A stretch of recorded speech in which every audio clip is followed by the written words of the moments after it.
नमस्कार प्रधानमंत्री जी। एशियानेट सुवर्णा news, Asianet news, Kannada Prabha और asianetnews.com से बात करने के लिए 2014 और 2019 में बहुत डिसाइसिव विक्ट्री मिली आपको। फिर से आप वही बात कर रहे हैं कि डिसाइसिव विक्ट्री इस बार बहुत ज़रूरी है और आप उसमें इंडिया की ग्रोथ स्टोरी की बात करते हैं। ग्रोथ स्टोरी और डिसाइसिव विक्ट्री का क्या मेल है? देखिए, पहली बात है कि लोकतंत्र में मैं तो चाहूँगा हर एक राजनीतिक दल में ये एस्पिरेशन होना चाहिए कि भाई हम चुनाव लड़े, लोगों का विश्वास जीते और सत्ता में आकर के हमारे जो उसूल हैं, हमारे जो रूल्स हैं, जो भी अपने सपने हैं उसको लागू करने का प्रयास करें। तो किसी भी राजनीतिक दल में अगर ये महत्वाकांक्षा ही नहीं है तो फिर लोकतंत्र के लिए ही ठीक नहीं है।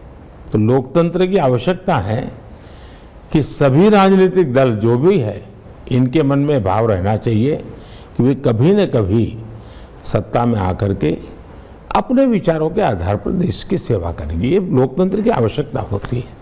जहाँ तक बीजेपी का सवाल है, देखिए 2014 में जब हम आए थे तब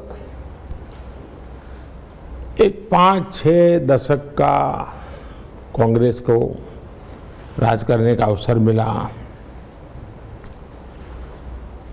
और शायद उनको कोई विपक्ष जैसा कुछ था ही नहीं। इतना मीडिया भी नहीं था और न ही इतनी मीडिया में वाइब्रेंसी थी। यानी एक प्रकार से उनके लिए ऐसा खुला मैदान था और देश भी उनके साथ था, क्योंकि आज़ादी के आंदोलन के बाद जो भाव थे वो जो चाहते वो देश कर लेता, लेकिन वो मौका गंवा दिया और धीरे धीरे डिटोरेशन पर आया। और उस परिस्थिति में 2013 में, जबकि मेरे पर एक आरोप था इस आदमी को हिंदुस्तान का क्या पता है, इस आदमी को दुनिया का क्या पता है, ये सारे नकारात्मक मुद्दे होने के बावजूद भी लोगों ने हमें सेवा करने का अवसर दिया है।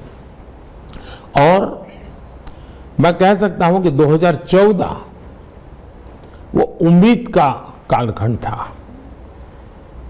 लोगों के दिल में भी उम्मीद थी और मेरे मन में भी उम्मीद थी कि हम उनकी उम्मीदों को पूरा करें। और 5 साल में सरकार चलाना मतलब मैं शासन नहीं करता हूं, मैं सेवा करता हूं। सरकार चलाने का मतलब मैं पद पर बैठ करके मौज करने के पक्ष में नहीं हूं। मैं एक सामान्य नागरिक से भी ज़्यादा मेहनत करने का प्रयास करता हूं लोगों के लिए। लोगों ने बड़े निकट से हमारी सरकार के कामों को देखा। 2014 में उम्मीद का वातावरण था, 2019 में ये एक प्रकार से विश्वास में पलट गया। जन सामान्य का इतना विश्वास, उसने मेरे भीतर एक नया आत्मविश्वास भर दिया। मुझे लगा कि हम सही दिशा में हैं। हम सबके लिए जो काम करने का, सबका साथ, सबका विकास, सबका प्रयास का मंत्र लेके चले हैं, उसको जमीन पर हम उतार पाए हैं। और उसका परिणाम ये आया कि 2019 का कालखंड एक विश्वास का कालखंड रहा।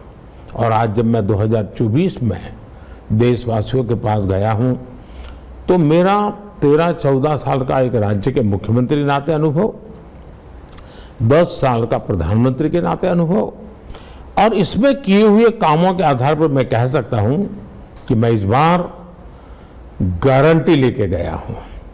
यानी कभी उम्मीद, फिर विश्वास और अब गारंटी। और जब गारंटी होती है ना तो बहुत बड़ी जिम्मेवारी होती है। और मुझे लगता है कि आज दुनिया में जो भारत का के प्रति भरोसा बना है, आखिर विश्व ने, हिंदुस्तान ने 30 साल तक अस्थिर सरकारों को देखा है। अस्थिर सरकारों ने देश का बहुत नुकसान किया है। विश्व में भी भारत का पूरी तरह देखने का नजरिया बहुत ही एक प्रकार से कोई वैल्यू ही नहीं था।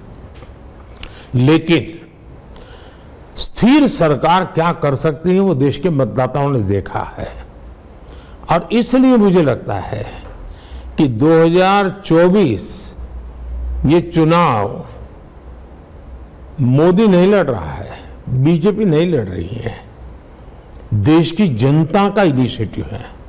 देश की जनता 10 साल के अनुभव के आधार पर निर्णय कर चुकी है, और इसलिए ये चुनाव का उस अर्थ में अत्यंत महत्व है।